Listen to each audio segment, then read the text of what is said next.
Good goes, buddy.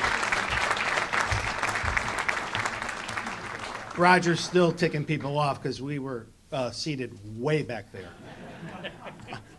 If I knew I was going to have to walk this far, I would have gotten better shape for the ceremony. You know, before we started tonight, we went to the VIP lounge. And the first person I see was Dave Raponi. He comes up to me, he says, "I didn't finish my speech last time. Can you give me some of your minutes if you have?" I said, "Dave, I don't know. You know, Congress does that, where you yield to Mr. Raponi, but I'm not going to do that." Tonight, my cousin Jerry, Roger's daughter, unfortunately she couldn't make it here tonight. She's in the hospital, but she's right there on Skype, so she's watching the ceremony tonight. So we're very happy. Hi, Jerry. How you doing?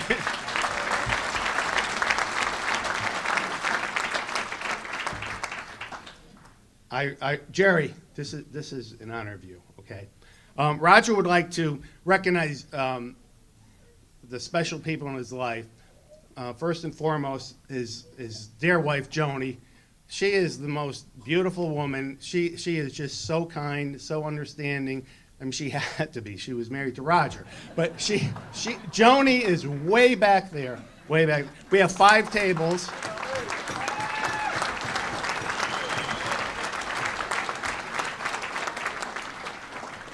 Roger's other daughter, Paula, is here with her husband, Steve. They're in the back. And Roger's pride and joy, his 3 grandchildren. Eric is here, Jenna, and Josh. Okay. I'll put my glasses on because now I have to read. It's an absolute honor to speak on behalf of my Uncle Roger Godbout.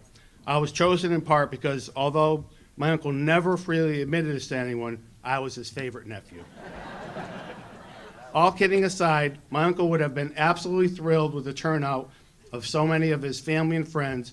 He was above all else a family man that truly cherished the moments he spent with those he felt closest to. Earlier in the summer, my cousin Paula, Uncle Roger's daughter, called and asked if I would consider giving the acceptance speech for her father as he was being inducted into the Bristol Sports Hall of Fame. I immediately responded in the affirmative, as my uncle has always been someone I admired and looked up to. Whether it was me being asked or any of my brothers or cousins that are in attendance today, the answer would have been the same as mine. In our eyes, Roger was a larger-than-life figure that impacted our lives in so many ways. We each have our own unique memories of why we held this man in such high regard. Some are funny, some are funnier, some are warm, some are poignant. What this night has brought about for our family, and thanks to the Sports Hall of Fame, is an opportunity to go back in time in our lives when Roger was with us and reminisce about a life that touched us all. The stories were aplenty, with each having a familiar theme of making us crack up in the end. My Uncle Roger was an original. He was opinionated, gregarious, boastful, but he was also a charming man. He was kind, generous with his time, caring, and extremely thoughtful. He was many things to many people, and tonight we are extremely proud of him.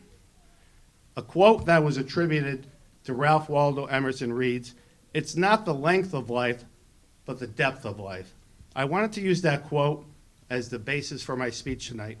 As I was reading my uncle's biography from the Hall of Fame application that was filled out on his behalf, I realized that in comparison to those that have been inducted in previous ceremonies, that his accomplishments were rather modest.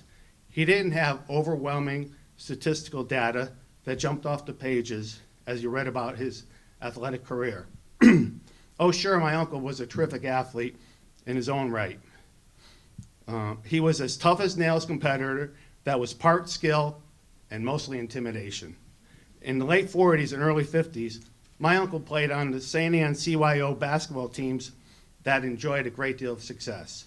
Rumor has it that there may have been some efforts to repeat a year in school in order to gain advantage against other CYO squads from around the area and district. This is a true story. Right, Joni? That was Roger, always looking for a competitive advantage. In fact, my father once told us a story about his brother Roger and his exploits on the golf course.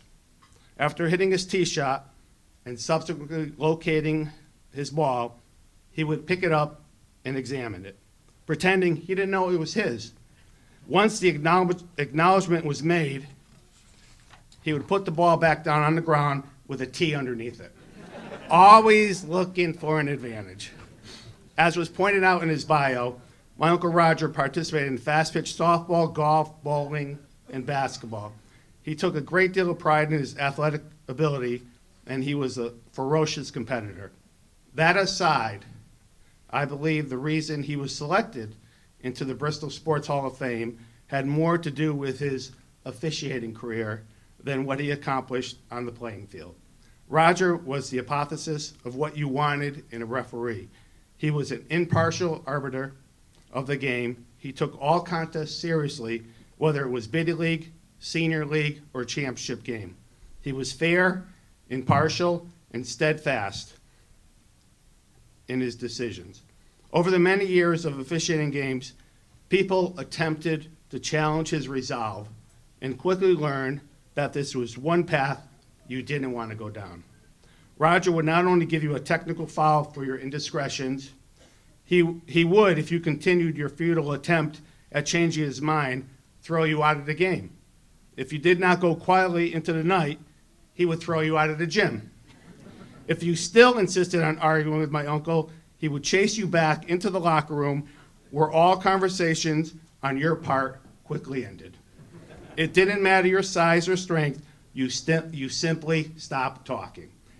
End of conversation, end of discussion. For 34 years, my uncle was a referee for the Bristol and Forestville Boys Clubs. He, along with Rex Hamilton and Norm Beeland, were part of the fabric of these iconic places that so many of us spent our formative years growing up in. As the years pass and the memories fade, it is good to know that my uncle will be forever honored and remembered for the contributions he made to his community. He was a unique individual, the likes of which we will never see again. On behalf of the entire Godbout family, I would like to once again thank the Bristol Sports Hall of Fame for this incredible honor that you bestowed on my uncle. Thank you. Good job, Rick. Thank you. Well done.